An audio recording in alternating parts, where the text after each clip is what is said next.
root race. And again, that's what a lot of the dark occultists want to do right now, and they're calling it the Great Reset. But they want to initiate the reset of humanity. They don't want nature or the Creator to initiate the reset. They want to be the initiators of it. And that's why many of them are calling what they want to institute, that their agenda, the Great Reset of humanity. So now we have to look at anthroposophy and the teachings of Rudolf Steiner, who was one of the greatest occultists of the 20th century. So again, a lot of people believe Steiner influenced the Nazi ideology, and I don't see it that way at all. I see it also as they perverted Steiner's teachings, especially his teachings of Rosicrucianism and anthroposophy. Anthroposophy comes from the Greek nouns anthropos, meaning human, and sophos, meaning wisdom. So again, whereas Blavatsky taught the wisdom of the divine, Steiner looked at it in a more human term and said, this is the ancient teachings of human wisdom throughout the centuries. Okay? So it means wisdom of humanity, anthroposophy. It is a body of spiritual teaching developed in the early 20th century by Austrian occultist Rudolf Steiner. And I'll tell you what, if you're not familiar with Steiner's writings, you should become familiar with them, because he is one of the greatest occultists of all time, especially in the realm of Rosicrucianism. He really defined the hallmarks of Rosicrucian philosophy. Anthroposophy postulates the existence of an objective and intellectually comprehensible spiritual reality which is accessible to the human experience. Okay? Think about that for a minute. It's exactly what I was just saying. The universe did not create everything to say, the Creator didn't put all the laws of the universe into effect to say, you can never know what's going on here. It'll be an eternal mystery forever and ever the end. We're not in some kind of a torture chamber where everything is unknowable. It's hard work to know how it really works, and you got to really strive for that. You got to make it your objective in life, right? That's what the occult trains you and teaches you to do. If it's done right, and if it's in the correct motivation and drive of the teachers of it, that's ultimately what all occult schools and mystery traditions have attempted to do. So he postulates the existence of an objective and intellectually comprehensible reality, okay, which is accessible to human experience. Through anthroposophy, an individual grows spiritually by applying their abilities to develop clear thinking and truthful perception of the world. So the idea of this tradition of occultism is we must work to align our perception to reality. Perception is not the objective reality, but it is the human being's work to try to discipline their mind and their thoughts to the extent that they can align their own perceptions to the objective reality. Brilliant. And again, you just have to read Steiner to understand his thinking. Through anthroposophy, an individually grows, I read that line, here we go. It is seen by its adherents, anthroposophy, as a path to higher moral conduct. Again, the goal of it is to understand natural law and objective morality, eventually leading to higher insight into the workings of the spiritual realm. During his life, Rudolf Steiner fiercely advocated for universal education and self-improvement as a pathway to positive social change. He did not want to see it done through violence and force and coercion. He wanted to see it done through educational outreach. He was one of the most influential teachers of the occult tradition of Rosicrucianism. And one of Steiner's core teachings was that social improvement and the individual inner development must go hand in hand. You can't have one without the other. Okay? If you want to see society improve in the external sense, the individuals that comprise the society have to improve individually, internally. And that's absolutely true.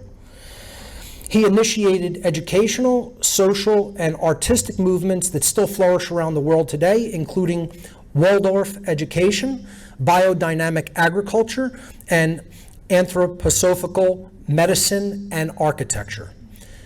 And again, the Nazis twisted a lot of Steiner's writings and philosophy to suit their means and their ends. One of the things that did mostly directly lead to the creation of Nazi ideology was what is known as the Volkisch movement.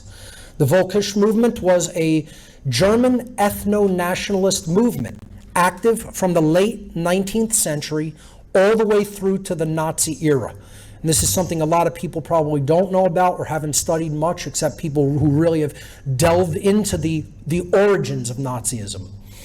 Erected upon the ideas of blood and soil, or genetics and land, and Volkskörper, the ethnic body of a people.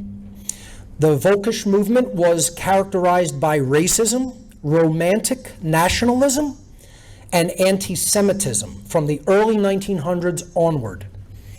Throughout its entire history, the Volkisch movement contained many dark occultists who twisted the philosophies of theosophy and anthroposophy into their own distorted ideologies of control, conquest, racism, and genocide. From its very inception, members of the Volkisch movement generally considered Jews to be a quote-unquote alien people who belonged to a different race from Germans. Okay, so this is one of the places that this fomented in the popular culture of the day. Okay, and then the Nazis seized upon this. The common belief of all Volkisch movement adherents is the idea of a national rebirth inspired by the traditions of the ancient Germans. So again, they predicated their beliefs upon ancient Germanic paganism and thought that German society in general, pan-Germanism throughout the whole region of Europe, was in a state of degradation, and they wanted to see it rise and come up and have a national rebirth as a culture. So the Volkisch movement had been reconstructed on a romantic basis by the guiding occultists of this movement. The adjective Volkisch is derived from the German word Volk, meaning nation, race, or tribe. While Volkisch has no direct English equivalent, it could be loosely translated as ethno-nationalist, or closer to its original meaning as biomystical racialist.